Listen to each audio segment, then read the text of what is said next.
This is Rodney Roldan, Director of Country and Courage, and you're listening to IndieEye Film Awards podcast.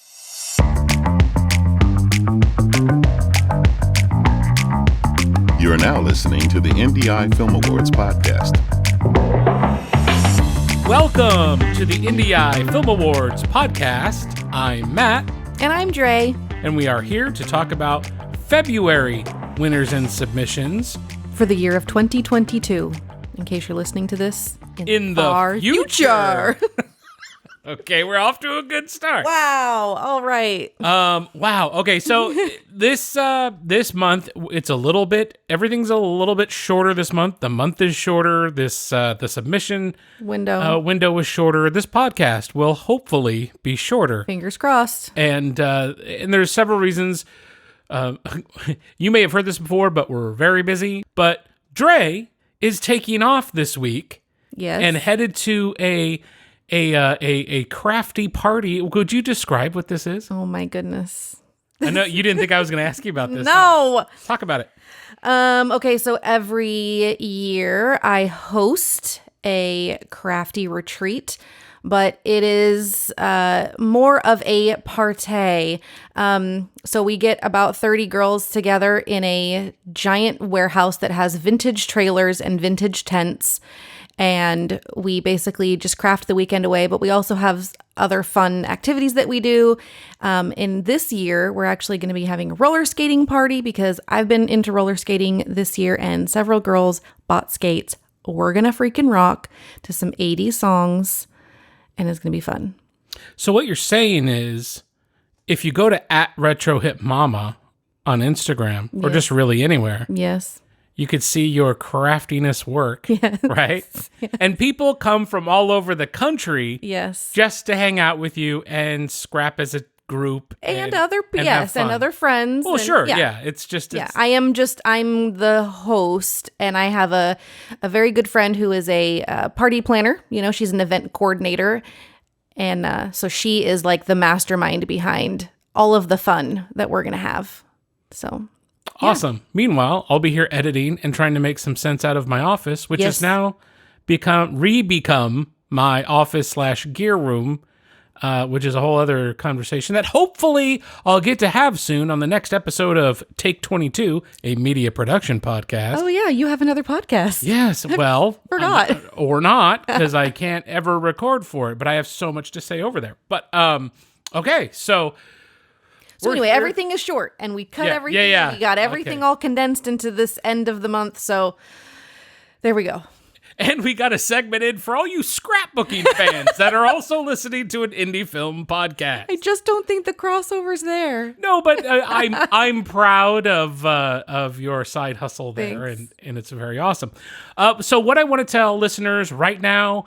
I've been asked this over and over and over since we began, and I did not think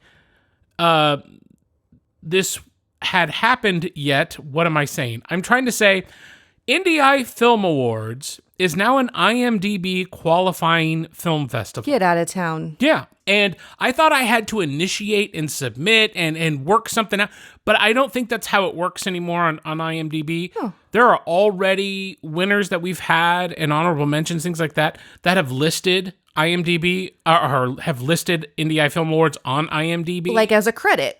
Yes. Or like an award that they've received or accolade. Right. You can add that to your film profile. Thank you. Okay. And that's so cool. Yeah, I thought something needed to be done on our part. Turns out that's not quite true. Now, if I'm wrong and anybody has any trouble listing IndieEye Film Awards, please let me know. I wonder how it got there in the first place. Did one person just type it in like a hashtag and then... Yeah, I think more or less IMDb is now kind of like the Wikipedia of movies where just anybody can edit. Gotcha. They do make you jump through some hoops, but if you're diligent, you can get all your information there. Okay. So I think somebody just did, and it's IndieEye Film Awards is listed among the film festivals, so that you could probably find it there. And if not, let me know, because I've seen it. I've seen it with my own eyes, and I didn't press much further than that. Sure. But the bottom line is that it is available to list. I'm trying to get through this too fast. If you're a winner or an honorable mention, for IndieEye Film Awards, you should be able to include that now on IMDb. Cool, even for honorable mentions. Yeah. That's great. Yeah. Okay. Okay, so we received movies and submissions this month. Yes, we did. And this, January was really awesome. A lot of great quality submissions. Yeah. We're going to say that February was a really grand opportunity for improvement for a lot of people. What a positive spin. Yes. And I'm going to, instead of going through really a lot of it film by film, I'm going to just kind of lead off with some messages that relate to several films we received. Sure, it's like a good blanket that all can relate to. Okay, we can all relate. No, not relate. That wasn't the right word. Okay, never mind. Okay, cover letters. When you're doing your IndieEye, well, when you're doing your IndieEye film submissions, yes. But anything you're doing, my friends, on Film Freeway, anytime you submit to a film festival, please create a cover letter. Don't just say, "Here's my film." I mean, 2 paragraphs. You could be less than that. I know. And it could be a generic copy paste, change the name thing. Just don't forget to change the name. Yeah, it would be embarrassing. We've seen where they had not changed the name. But my point here is that the cover letter for your movie submission is like a cover letter you would include with your resume when you're trying to apply for a job. Now, I don't know how contemporary the resume cover letter is, but it never hurts is the thing. And if I have 1,000 applicants and 2 bothered to put a cover letter, well, those 2 that put the cover letter are going to get a little bit more attention. And you should, since you have the opportunity to include a cover letter with your submission, I just recommend all of you directors, all of you musicians, add a little cover letter. And as we state in the rules, we ask you to identify who you're nominating for categories like Best Actor, Best Supporting Actor. It would help ahead of time. Like if you are submitting for Best Cinematography, then go ahead and throw me the cinematographer's name, or if it was the director themselves. I mean, just kind of give me information about your film that I should know that helps me going into it and what I should be paying attention to.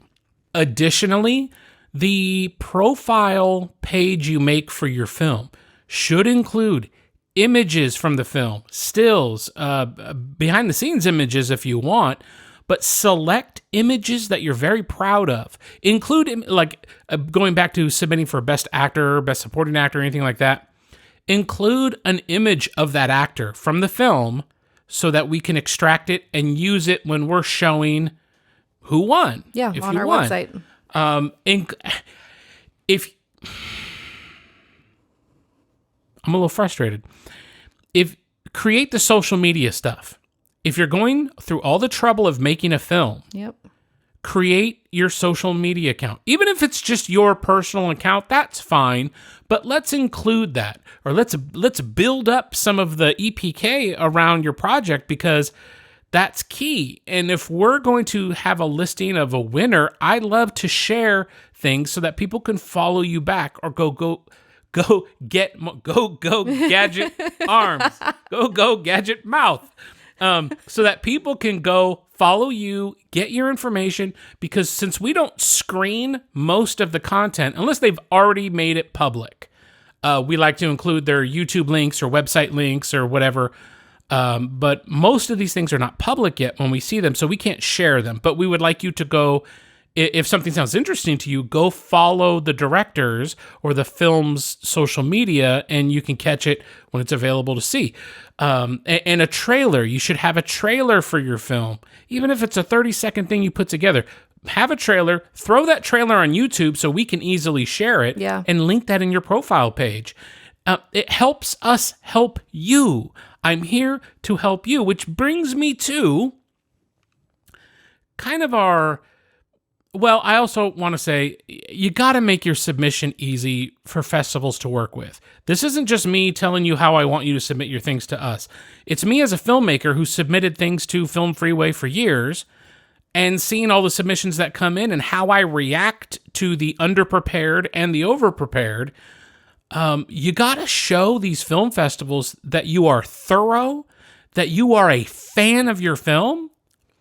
Don't make a film festival administrator track you down for information, or if you've pulled your video file off of Film Freeway, don't make me come hound you for a video file. It should be there for me. Yeah. You know, I may not have time to wait for you to turn that back around. So, it's difficult. And that takes me to why we're here, me and you, Dre, why IndieEye is here. I mean, wins and laurels are nice, but our mission statement is really about giving feedback. And I feel redundant because we bring this up, you know, almost every episode of the podcast. Yeah, I don't think it's a surprise now that that's what we're going to do, is we're going to provide constructive criticism. Right, and I hope that's what people are excited to submit for, or nervous to Yeah, submit maybe. for in some instances. So that's what I like. When I see things that I'm not a huge fan of that are submitted, I don't inherently want to get on the podcast and say bad things. Right. I've made crappy things. I made crappy things this month. Okay? So I mean, we are peers here. Nobody is an overlord telling you how to be a better filmmaker in that regard. We're just here to give you unbiased feedback. I'm not your we mom. don't know you. I'm not your buddy. Yeah. I wasn't on the film. I don't owe you anything except for my honest take so that you could either be thrilled by it or learn from it, take something from it. And no matter the criticism anybody receives, I like to preface it all with, if you finished a movie, you already won. I don't care if it's short film, music video, feature-length, documentary with all sorts of content in it. Making a film or any type of content, from conceiving it to pre-production, production, post-production, and everything in between and after, is a giant task. So if you had something to submit to film festivals, you already won. Anybody else's opinion beyond that is just discussion out there in the ether. Yeah. So I don't want people to take the things I say as certainly as gospel, and I don't want people to take any negative feedback and have it dissuade them from making something else. Of course. Because I wouldn't want that either. Right. I just want people to keep making. We keep making stuff. We keep getting better. So there are things I will say that apply to several of our submissions from this month. And number one is, don't rush your post-production. I don't care if you're trying to make a deadline. It's probably self-imposed. Take care of the film. If you took the time to shoot something and put this all together and write and cast people, let's make sure the little things in post are taken care of, like sound, pacing, editing. Care for the little things during production too, because there's a lot of issues this month with submissions, big issues with exposure. And not just exposure, but just kind of overall global camera settings, shutter, aperture, things like that. Just some bad camera work. There's bad sound all over the place. Yeah. And you don't need a lot of money to make your project look and sound professional. Not in 2022. You really don't need a big budget. Now, I say that I'm surrounded over here. I'm actually practically on top of my Sony FX3, A7S III, A7 IV. My Zoom F6 is over here. I've got like all the gear. It's easy for me to say all this. I got my Blackmagic 6K in the other room. But you do not need all this stuff, because you can get solid sound and solid images just by kind of following the rules of production.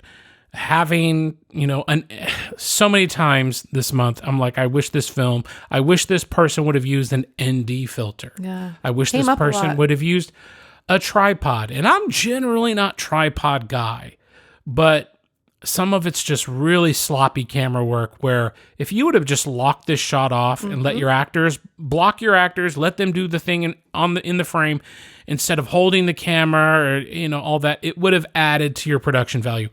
But big this month was ND filters, because I can see where people are just overexposed like crazy, and then they're cranking shutter up, or they're really closing down their aperture, and so it just looks very video and amateur and over sharp, and just unpleasant to look at. And for like $15, you can get a 3-stop ND filter for any lens.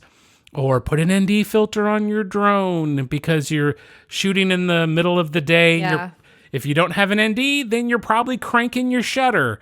Or you're on auto exposure and the drone's cranking the shutter up and it's making everything look brittle and overly sharp and just not natural. So just these little things going into production. You're going to go in and make a film. Let's try to make it as best as you can by these little things. Make sure you know how to expose your camera. Think through your shots in advance. How can you get more in the frame? How can you not shoot against a white wall? It's just... Yeah, give some depth. Think it through a little more. Mm-hmm. I think people get excited about making films, come up with a script, they have their friends and family, they cast everybody, and they want to go shoot. And it's a hell of a lot easier to be handheld and just go shoot the scenes and find your shot. I mean, I'm not a shot lister. I think about it. Sometimes I'll draw some things out, but I am not someone who goes in with like a full shot list and I'm doing it this way. I sort of run and gun it. But I've also been doing this for a long time. Yeah. So you know what you can get. So you're familiar with your own skill set and yeah, so that works. And I'm very, very familiar with my gear, so I know how to use my cameras and stuff. I mean, so it takes a lot of learning. It takes a lot of learning and effort and And I feel like I'm being so critical of everything. But it goes back to, if you finished a movie, you already won. Those of you who have all of these issues that I've already listed, you just shot a film and you're learning all of this. Yep. And now you're better. You're way better right now listening to me talk about your film than you were when you were making your film. That's already a given. Yeah, that's a fact. And now you take all that and you go and you kick ass and you make more things and you get better and you get better and you get better. That's what it's all about. So wherever you are, you're in the right place.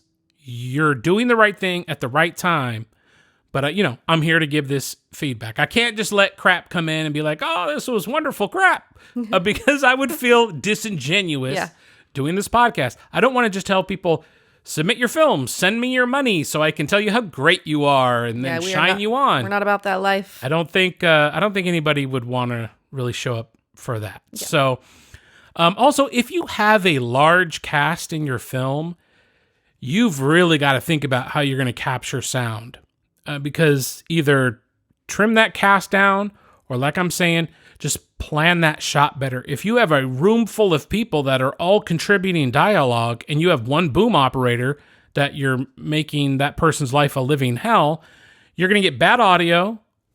Your actors aren't well represented. The viewer's going to be disconnected from the experience. Mm-hmm. If you don't have 1,000 wireless microphones to hand out, then your shots need to allow for a boom to be properly placed, or you need to, hide mics in better locations. But one shotgun microphone boomed way above 12 people isn't going to work out very well. So, I would say thanks for trying, but it just doesn't sound good. And there are some winners this month. We have winners this month that, honestly, if the competition in February had been any tougher, they would not be winners. Yeah. Now, I'm not going to call anybody out on that. I'm just going to go through our winners now and talk about our winners. Cool.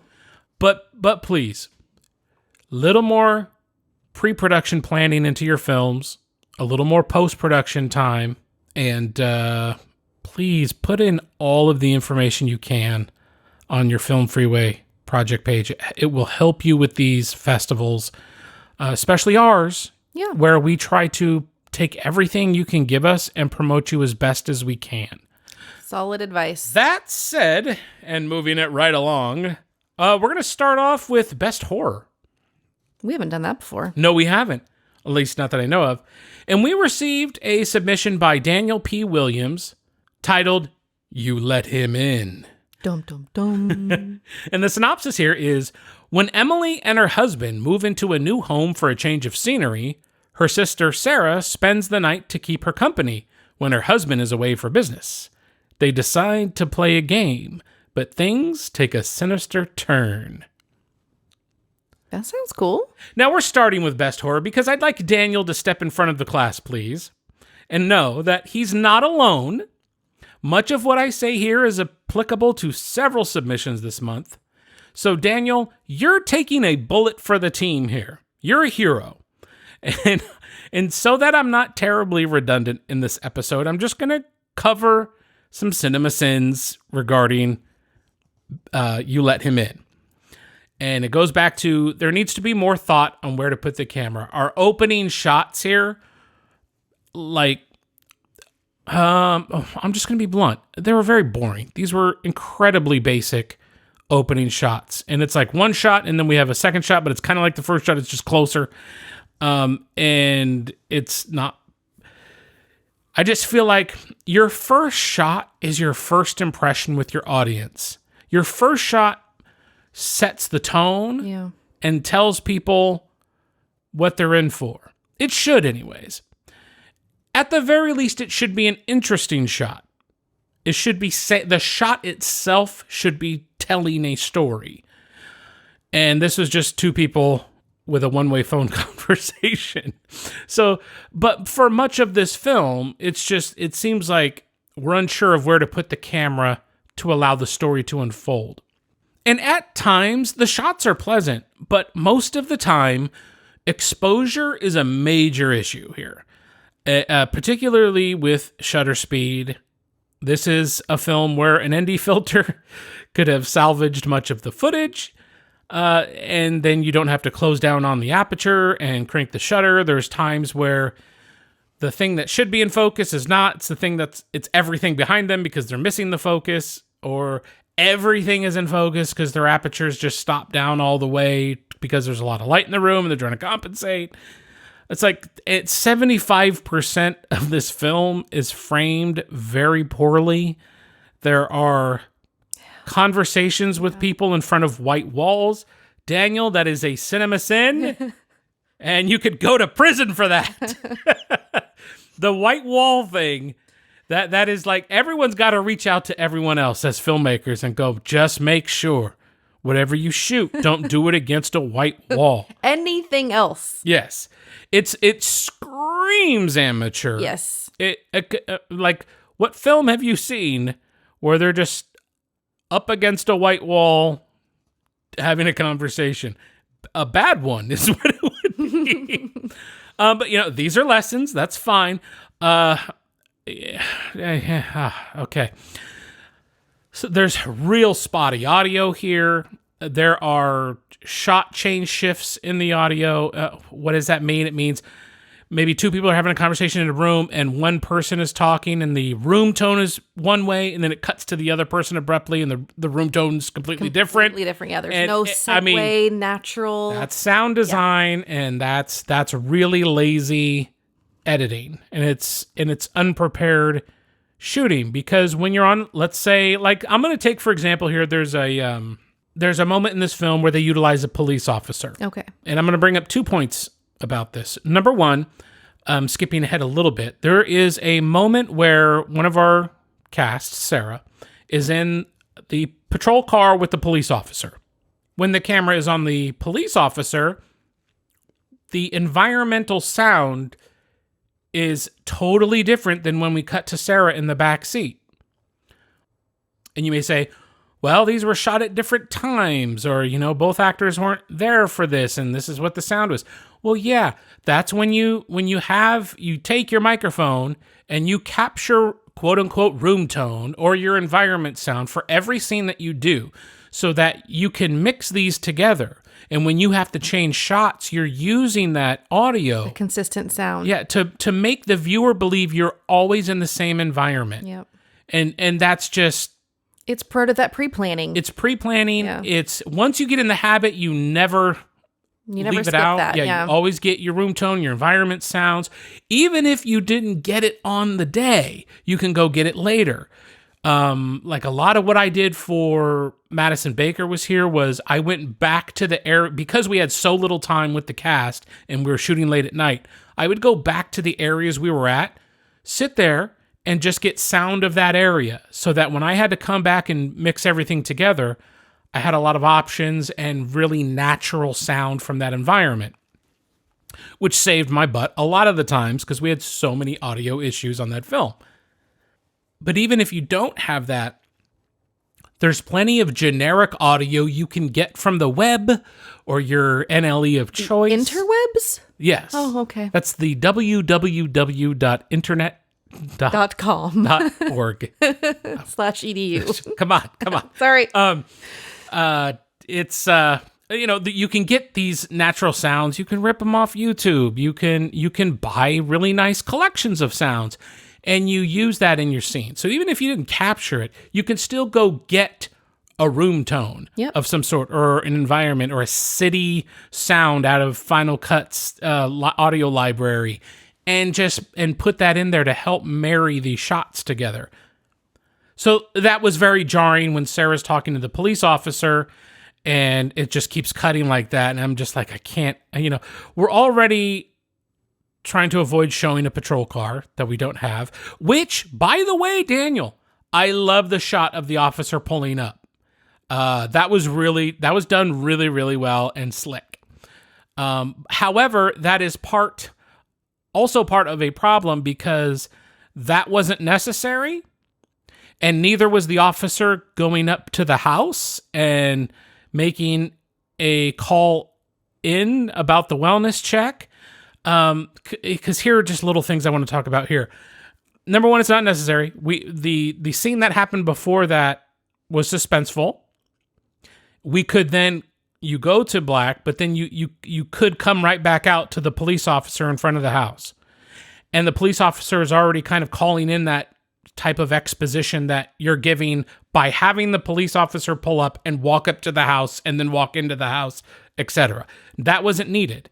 And part of what I would say is there was a lot in this film that could be trimmed, that could be cut out. It could be trimmed down and made better. And that's one of those things. We didn't need the officer pulling up. Don't need the officer walking up to the house saying, I'm here for a wellness check. We just go right to the officer, and your audience can make that leap. Just my opinion. Because essentially, we don't learn anything with this police officer arriving sequence that we don't also learn with what she's calling in when she's back in the car. And it's kind of jarring because the cop walks in and then you're out in the car anyways. And it's like this weird cut. So just make the weird cut from the event that happened before the police arrives to the officer's calling it in.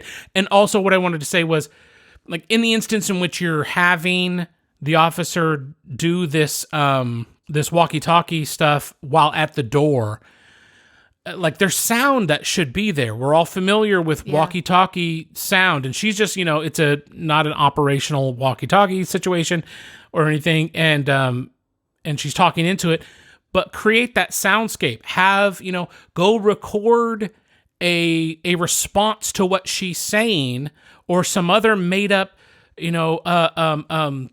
the job? What's the job? No, dispatch. Some other made up dispatch dialogue.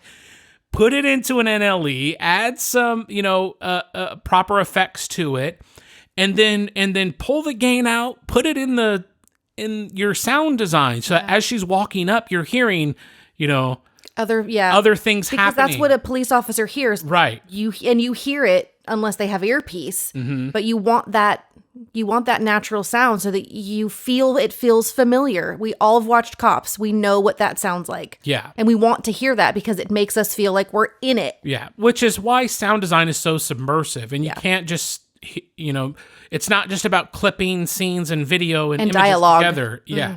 You're creating a whole experience. Every single thing in filmmaking is part of your color palette of telling a story, from your framing to your costuming, to the sound design, obviously. So just these little things really could have made a huge difference in the production value. And I get how tedious that is. Like, Yes. I've seen you do it. I've had to edit videos. I have had to input sounds and sound effects and stuff. And it is not for everyone. So like we've said before, if that is not your thing, if that doesn't excite you, you've got to hire that out. You have to outsource it to someone who does love that, has a passion for it, and will do it well so that your movie turns out the best it can be. And of course, we all have the money to hire professional editors, right? No. But if you know people, or you got to learn it. Well, another thing I wanted to say regarding the police activity in You Let Him In. In the beginning of the film, we have a moment where a sheet is pulled up over a person, over a what is supposed to be a dead body, right? Yes. Over an actor, but over a dead body. And this sheet is pulled up to like their neck. Which is not accurate. That's not procedural accurate. It would be pulled over all the way over. So, I mean, that's a little thing that pulls me out. And then the other thing was back where the police officer arrives at the scene, and then we're in the car with a person in the car, and this officer is calling in to say what happened, speaking to dispatch and describing what happened. Well, all of this would have taken place inside the house. I realize, you probably couldn't pull that off regarding the film, but you have somebody in your car. I'm an officer. I have somebody in my car. I've gone into the house. I've seen things in this house. Well, I don't want to give any spoilers away, but, not good things happened. And so the officer's back in the vehicle and now deciding to call things in. No, things would have been called in. And well, yeah. I mean, so it's just there's some logic issues and suspension of disbelief going on, which movies can get away with. You can get away with Star things. Wars. I mean, nobody believes these things, but they make you believe it. Star Wars, the disbelief. You don't believe in Jedi? Oh, shush. I was like, wow, he's really serious about this. I realized it didn't happen today. It was a long time ago, Andrew, in a galaxy far, far away. But yeah, the viewer can suspend disbelief to a certain extent. Right.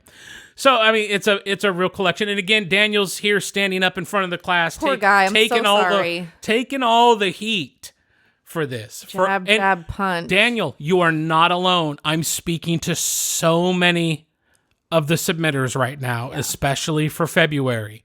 I'm in a mood where I'm giving feedback this month. This is the whole vibe. I felt like last month everyone got away with it. Yeah, but here's the real truth about You Let Him In. The editing is awful. The scene transitions are absolutely brutal and amateur. The pacing is awful. Much of the acting is really bad, and that has nothing to do with the actors right now, because Daniel, you're the director. Casting is directing, and if there's a problem with acting, that's the 100% responsibility of a director. I know from experience, and I know that that's also a gray area. You could really get some bad stuff, and there's nothing you can do about it. But again, it goes back to casting as directing. But a lot of the acting is bad. And that falls on you, Dan. But I know for a fact that Daniel P. Williams of today is much better than the one who made this film. It's fairly derivative, but it does have a very entertaining premise. I love the look of the I'm gonna say villain. I'm gonna say antagonist of this film. I think that was really cool. I actually think Daniel has a really great story here that could be something much bigger. Like I could see him doing, this is one of those kind of looks and feels that could be a feature film and like a franchise feature film. So there are positives here. Yeah. I'm ripping on some of the technical things. Yeah. As I said, Daniel's better already. If he's still listening to this Daniel and not seeking my address for reprisal. Daniel's going to take these notes and go kick ass because You Let Him In is still the best horror film for IndieEye in February of 2022. Yay! So you got your laurels, Daniel, and you also got some honest feedback. I certainly believe you should be proud of getting this done. The team, even the actors, which, I criticize the performances of. A lot of this falls on the writing they had to work with, the directing, the conditions.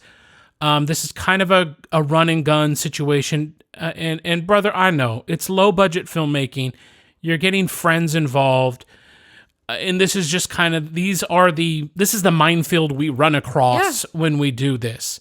But it's always a win to have created a film and completed a film. 100%. And you had something to submit and then you won Best Horror. Yep. So congrats. Let that be the main takeaway for you. And I want to see what you do next. I want to see where this goes.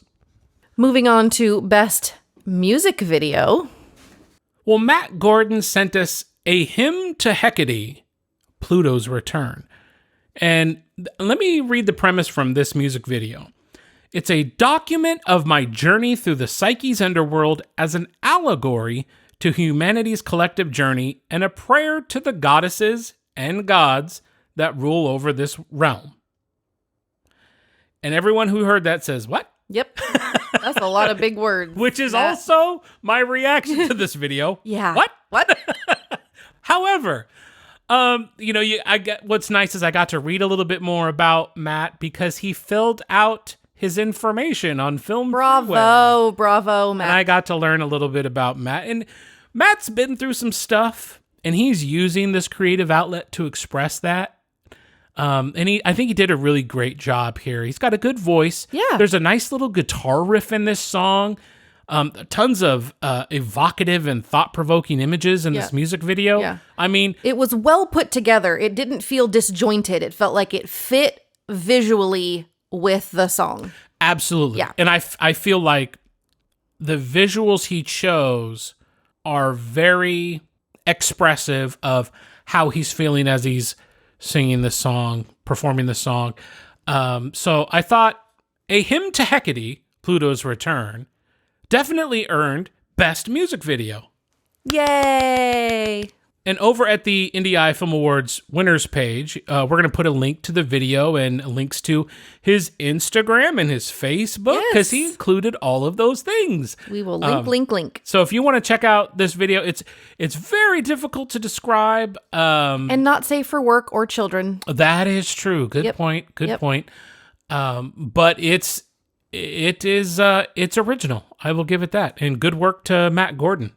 And next, this gives me an opportunity to address an ongoing problem, and not necessarily a problem. No one's breaking any rules, and that we did mention this last month, and then we didn't address it on the film festival page, which we will have to do today. Dre. Hey, listen, you said you were going to do something for that, and I just that's true. Follow your directions. I was hoping you'd forget that I was taking partly responsibility there, so we'll just move on from that. That's on you, dog. If you're submitting to IndieEye Film Awards and you're choosing to only submit to a subcategory, and what do I mean by that? Our main categories are narrative feature, narrative short film. It's best the type doc, of film. Thank you. It's the type of project, yeah. And then we have subcategories like best actor, best cinematography, those types of things. And it's perfectly, as of this moment, it has been perfectly fine to submit to just one of these categories. The subs. But I'm having a change of heart regarding that because, one, if you submit a narrative feature film and then you are nominating a best actor out of that film. Now, that's obviously less money than submitting a narrative feature film.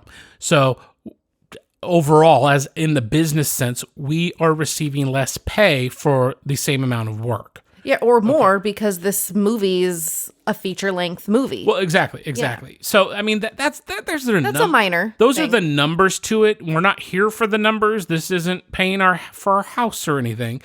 But just as being fair to us and as IndieEye has grown so much over this year. By the way, this is our anniversary podcast. Yeah. We started in February last year. Yep.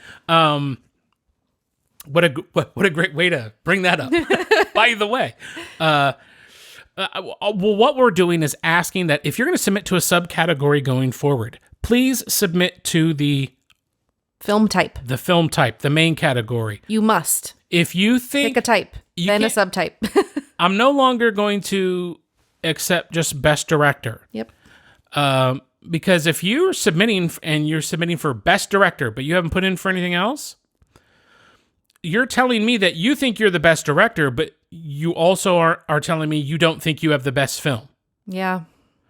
And so how do those two go together? Well, I only have $20. Well, then maybe you shouldn't be submitting to film festivals. But essentially, if you believe in your film, submit to the main category. There were films submitted this month that would have done well in its main category. Yep. But because they didn't submit, I could not consider, and it didn't work out as well as it could have for them. Correct. It's just like adding a cover letter. If you're submitting to a main category first and then the subs, yeah, you are probably going to get more consideration. And I'm just being real. Yeah. This is going to happen with your other film festivals also. This is your window into how festivals actually work. So don't just submit for best director. I'll tell you, all of you submit to best director. I see you. I'm a director. I see you, directors. I get it. But then you gotta have confidence. That's fine. Show me that you have the best film. So anyways, so this month we do have some specific subcategory only winners, and we're going to talk about best cinematography. Great. Now, we received a really interesting submission called Then Again, and this is directed by Edward Lawrence Thompson and Hannah Elizabeth Richardson, who also stars in this short film. And I'll read their synopsis. Then Again is an experimental, interpretive narrative short film set in the mid-1940s. The film focuses on the effects of grief and loss from a morbidly beautiful perspective. The day you lose someone, although it may not seem so, isn't the worst. It's all the days they stay gone. I love that. That's really, really That's good. Deep. Yes. So this is a subcategory submission, but it's got beautiful camera work. You cannot ignore it. The music is great. Solid sound design. Hannah Elizabeth Richardson is really fun to watch throughout this.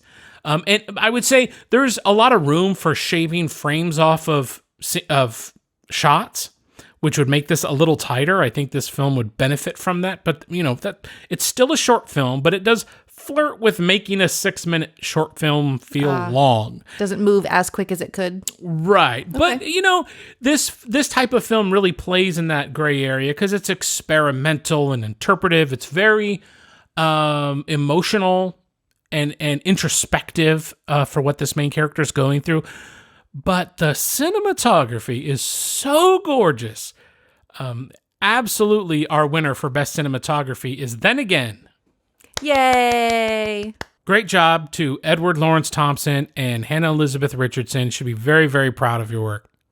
We also received a documentary feature that I'm going to read a fairly long synopsis from because they tell this, but like I can't even speak now.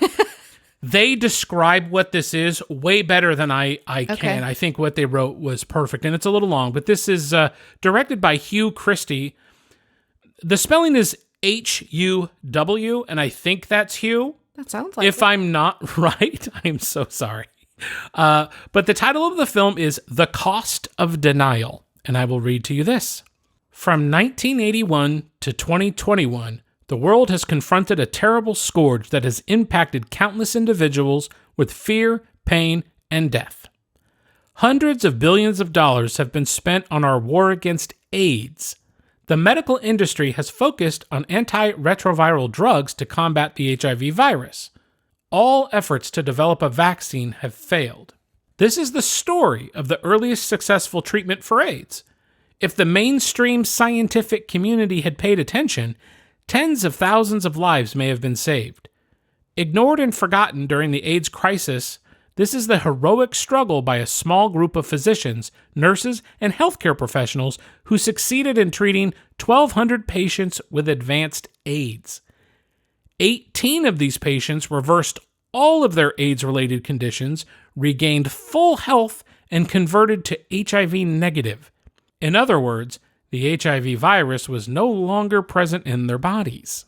These are the voices revealing the pain, profit, and politics of AIDS. Wow. So it's a heavy doc. Yeah. And I think it's fairly relatable to contemporary issues. Absolutely.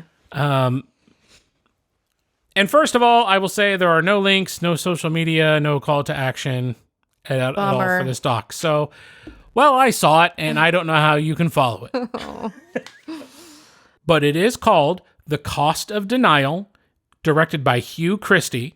And they use a lot of old television footage. Well, old, like, from the 80s, the 90s, which is now old. Classic. But they use a lot of this old footage and old photos. So it's not the most gorgeous documentary ever made. But it's not, that's not the intent. But I do want to say the sound is wonderful. And that's really the important part here, because you're hearing a lot of feedback from doctors and these stories that are going on. Yeah. And that's the important part, is that you can hear things clearly. So it's very well done.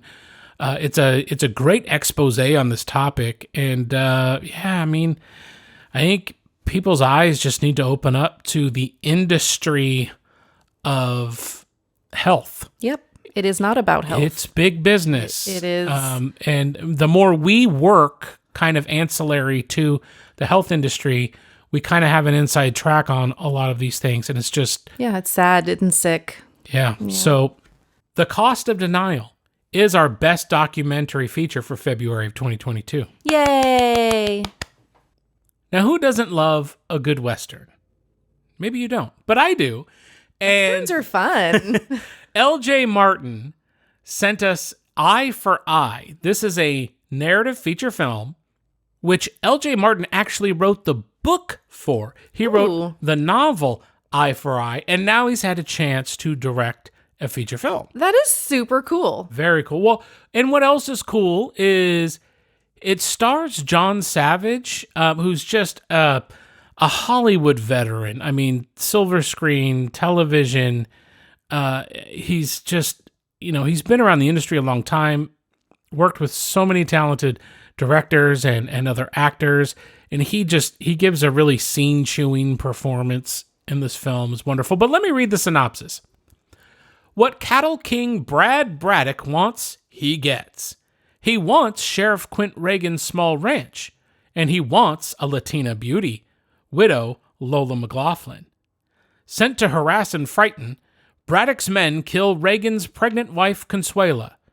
Reagan leaves his tin badge on Consuela's grave, and with Winchester, scattergun, and Colt, rides alone against 100. Dude, I really love this so much.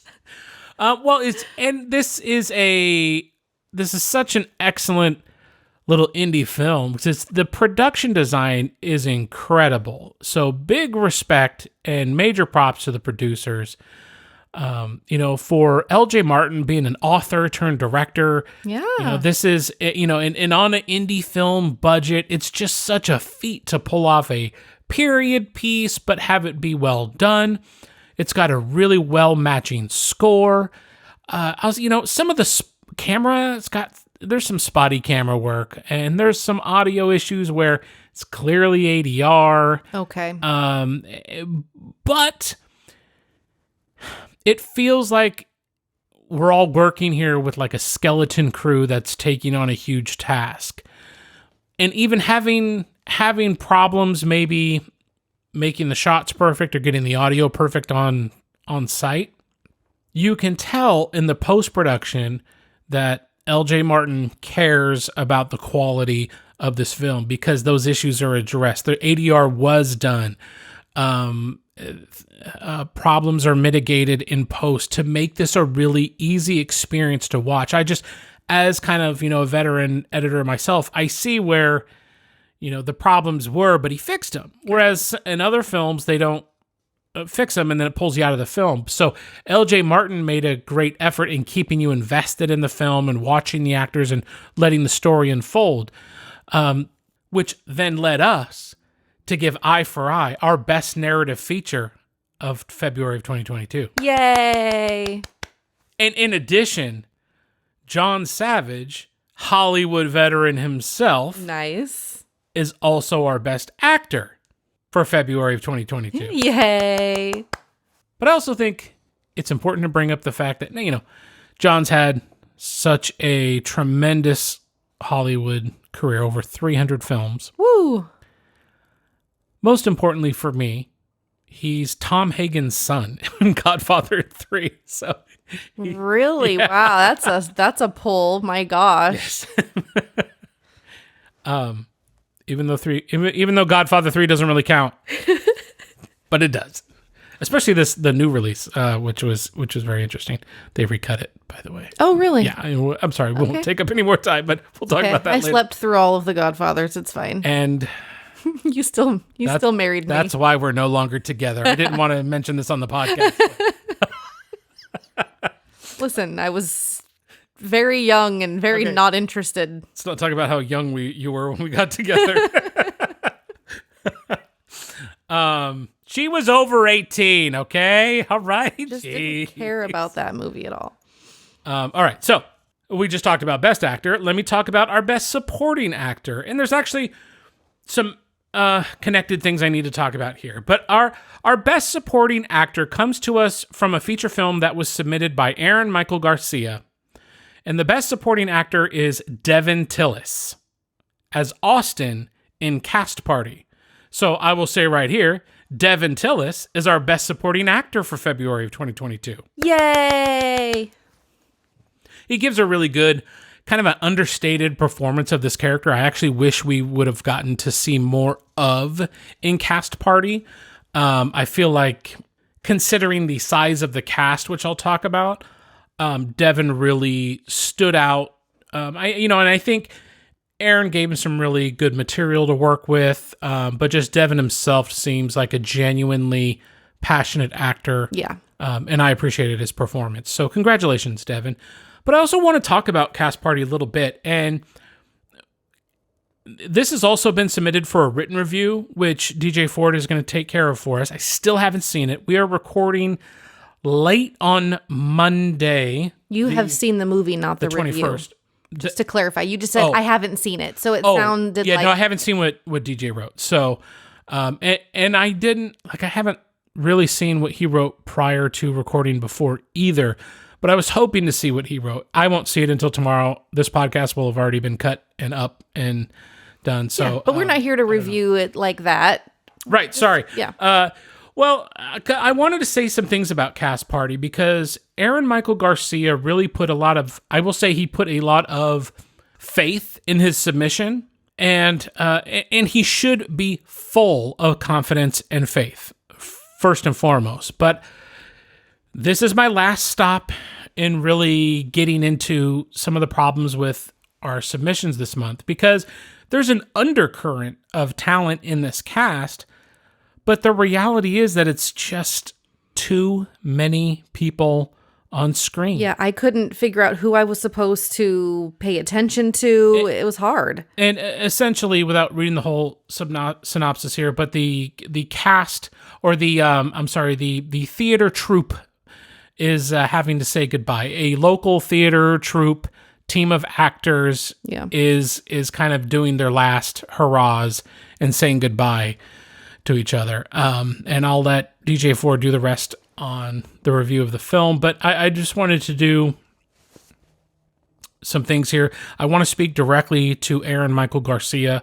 You truly understand, I'm just trying to help here, and this is just my opinion off of having watched the film. I think it's got just a bloated runtime, and it's way too long with way too many people. Look, honestly, the image quality is bad. It's overly sharp. There's very sloppy camera work, bad exposure. Sound quality is bad. This goes back to having too many people on screen. Maybe you have one boom operator and you haven't thought through how you're going to capture clean sound from all these people. So, the choices of font in your credits it was pretty bad. The opening kind of it makes you well. First of all, I don't know what's going on with the aspect ratio change. Like, I don't understand what motivated that. Right, it doesn't seem to fit or have a reason. It doesn't, and that kind of pulls me out. Mm-hmm. And instead of paying attention to what was going on in the frame, I'm like, why are you changing this? Or why are you even starting with, like, it was at like 1:1, and then we moved out to like a 16:9. But it doesn't just change from like square to 16:9. No, it fades. No. It moves. It changes, like pushes, actively. Keyframe changes the aspect ratio, and it's distracting. Like, it's an interesting idea, but I don't know that it was motivated by anything other than being an interesting idea. And I could be wrong. Could be perfectly reasonable for you. Point for that for Aaron. So, but I'm just saying, and me as a viewer, I bumped against it. And this film really, really could have benefited from an ND filter and a tripod. Something to help you control the exposure. My feeling is that whoever was in charge of shooting this film has no idea how to use a camera. And I'm really sorry to be that harsh. Yeah, other than a point and shoot situation. Right. And hey, maybe that's the approach you're going for, but the constant jittery camera and bad focus and bad exposure is just for, the hour and a half you got to watch the movie for. Yeah. It's a lot. And so it's not great. It's not great. Now, that said, here's what's going to matter. Aaron Michael Garcia is 26. So he's young, he's ambitious, he has some good ideas, and I would like to talk about him more, but there's no information on Film Freeway about you, Aaron. A little bio, not a life story. It's like a little bio. A little information about you would have helped me kind of get a feel for you and your vision, things like that. So people, fill out your project pages, please. There's no cast information in the credits. Just the things that are on screen. That are Aaron. No, just the Aaron things. Oh, but the credits are only on There's screen. So many. Oh yeah, the credits are on screen. Like 3 times. Right. But there's no links, there's no cast information. There's not much I can. And we're just not going to hunt that. We're not going to hunt all those people down. No, and I'm not going to email you and say, hey, Can you send me all this stuff? Because that's what your Film Freeway thing is for. Yes.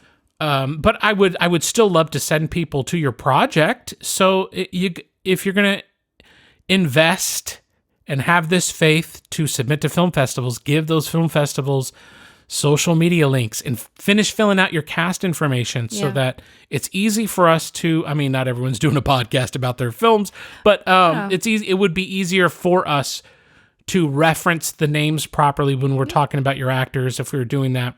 I am thankful. I had to ask Aaron for permission to download his film so that we could get it over to DJ quickly and easily, and that was helpful. Aaron was very quick, and on top of it, very helpful guy. I can tell that he's a good guy, and I don't want him to take any of this too harsh. And for Aaron, the arrow is only pointing up. And I'm sure he learned a lot making this film. You can't make feature films like this without gleaning some extremely valuable experience. This is like a trial by fire kind of filmmaking that really prepares you for going forward.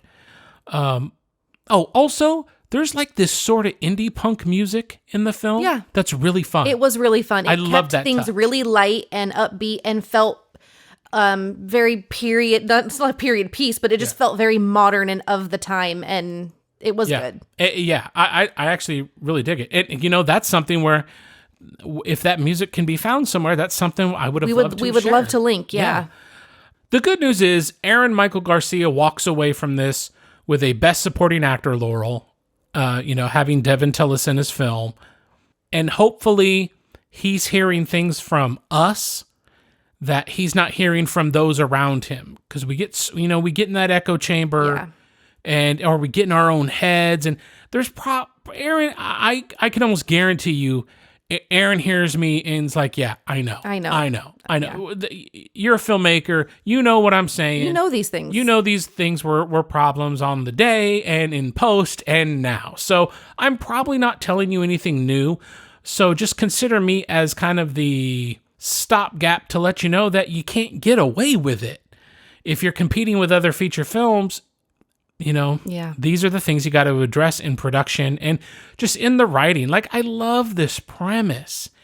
And coming from, theater as a young child and always being around theater and theater types, I just love the idea of this whole thing. And I almost wish he'd remake the film with a smaller cast and better production value, because it's a great little idea. And I can't imagine how hard all of this was to produce to coordinate schedules and do things. But that's a lot.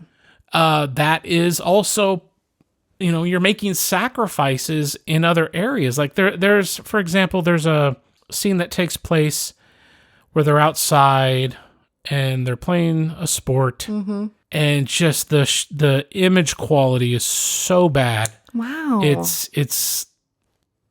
It's I would like have cut the whole scene. It's just overexposed. It's super sharp. I don't know if they're shooting on a camcorder from the early aughts or late 90s. I don't know. But it's not good. And it just takes you out of the story you're trying to tell. And as filmmakers, we've got to try to not pull people out of the story and not be self-indulgent. Yeah, you got to hook them and keep them. If it doesn't look right, it doesn't look right. And it's going to show. If it doesn't sound right, it doesn't sound right. And that's going to be a problem. But Aaron's done more at 26 than I did. That's for sure. Well, yeah, you weren't doing this for full time. I had to start so late. Yeah.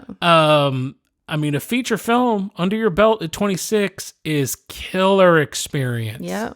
So, this is not a lack of talent situation. Or ambition. No. Goodness. This is just, there's production quality issues all over the place. Yeah, these things Editing can be issues. built upon. Yeah. You can learn. And like I said, Aaron knows these things. Yeah. I can guarantee it. And he's just going to get better. So I hope Aaron doesn't hate me. And I don't know what DJ's writing, but I do know DJ. And he is honest. He's honest. And I just have I never want anyone to have a less than stellar review on IndieEye Film Awards for the written reviews. People pay for those. Yeah. But we're also here to be honest. So I would say, Aaron, you've made an investment in getting an opinion from me. You're now going to get an opinion from DJ. I may apologize in advance for that. I don't know. Or DJ watches it and is like, hey, here's some really good things about this. And then it just makes me look like a jerk. So that could also happen. But take this investment in highly opinionated feedback and apply it where you feel it's necessary. And just keep doing it, man. Keep going out there and making stuff. I love the hustle. I respect it. And not everything's going to click for everyone else. But I'm pretty sure that everyone involved in making this film and now has this for the rest of their lives to share this experience, they appreciate the work you did. At least they should. And congratulations. But At least you got the best supporting actor for Devin in there. And thank you for introducing him to us. So now we have an opportunity to kind of conclude the podcast with some optimism, some upbeat feedback, and just a little bit of filmmaker love for director Kiko Mora, who submitted production line work. This comes from the Netherlands, actually. This is also a very interesting premise. I'll read this. Siggy works at a factory that makes aromatherapy oil. Colleagues come and go all the time.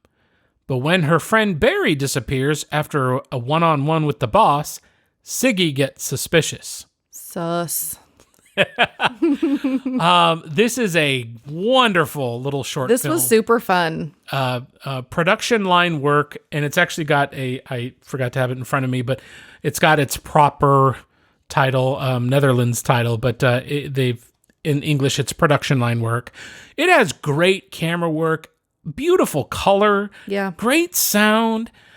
In the storytelling, it's always making me want to know what's next or see a little more of what's in the frame. Like it makes me, just keep my eyes glued to the screen.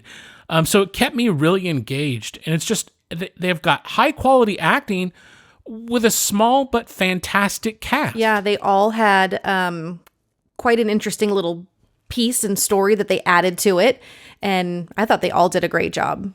The production design is very simple, but it includes everything the story needs. And the story doesn't need much because it really leans on the performances of the actors and the tight writing of the script. Yeah, and the camera work. Yes, the camera work works so well in tandem with the dialogue, with moving from one location to another.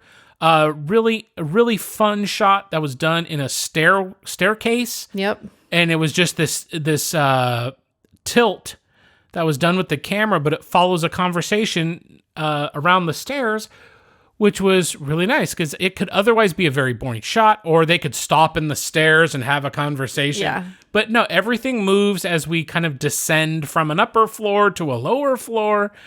And it was very ominous, and it was part of the storytelling.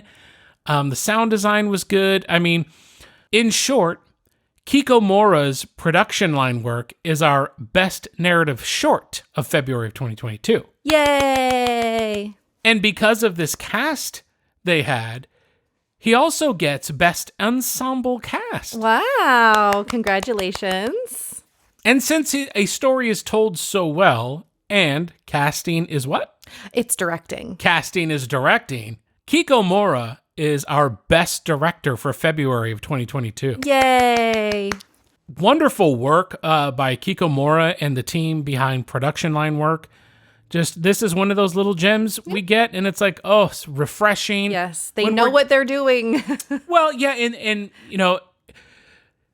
I'm certain it's not Kiko's first film. Right. It's these actors have done work before. It's wonderful when you can get legitimate actors. But it's when all of that stuff comes together and everybody does their job appropriately and well, and it just all comes together. That will elevate you and stand out above the rest. So that's the end of our categories for this month. And I'm just going to hit on some honorable mentions. I'm not going to go too in depth, but here are the honorable mentions for February, and we kick it off with Dark Depths, which was a narrative short directed by Manlore Film, is all I have, Manlorfilm.